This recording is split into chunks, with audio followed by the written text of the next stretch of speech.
Hi, I'm Alicia. I'm here to discuss some things with you about emotions. I'm not sure if you've seen all of my other videos, but I do like to discuss what emotions can bring for you. Emotions are actually quite a safe thing to connect with. So just really briefly, I wanted to discuss how important it is to let anger come through. And whilst I'm actually trying to record this, I'm getting a lot of distractions, a lot of disruptions, and it's actually really testing my anger or my emotional state to say. So please bear with me. So we'll just wait for this car to go past. All right. So anger is really interesting. If we don't express it, then we're not using a lot of potential energy, right?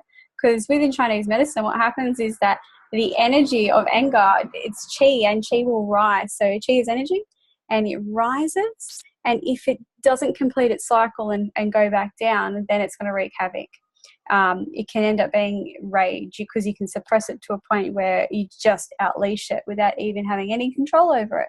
So the key to anger is to not control it, but it's also probably not to lose control of it. It's to be able to regulate it, be able to moderate, how you're going.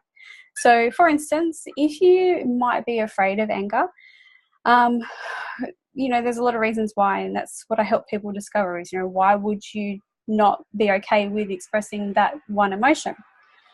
Anger is usually a cover-up for something else that we're feeling, but it is important to express anger. Just keeping that in mind. So what you might find is that if you get to a point where you are so angry but you can't either connect with it, or you don't want to say anything because you don't want to hurt anybody's feelings, what's actually happening is that anger is rising, it's getting to the throat. The throat is all about expression and completing tasks. So whilst it might be only about expressing your emotions or getting the anger out, this might actually be affecting lots of other things, i.e. finishing tasks. So it'll get to this point, and then what it will do is, if you don't actually let it come out, it can either sit in your jaw and you can get really tense, you end up with TMJ, joint problems in your jaw. You can grind your teeth, you end up having to go to the dentist a lot, worn down teeth, all sorts of stuff. So it can become quite problematic. And then that not only affects just your teeth and your jaw, it affects your whole body, your spine, the way you sleep. So the key is, anger rises, comes to your throat. You may have trouble initially connecting with it, but the more you practice it, the more easily it will come. You then express it, and as you express it, then the energy of this anger, the chi of anger, can then complete its cycle, continue to go up, and then come back down.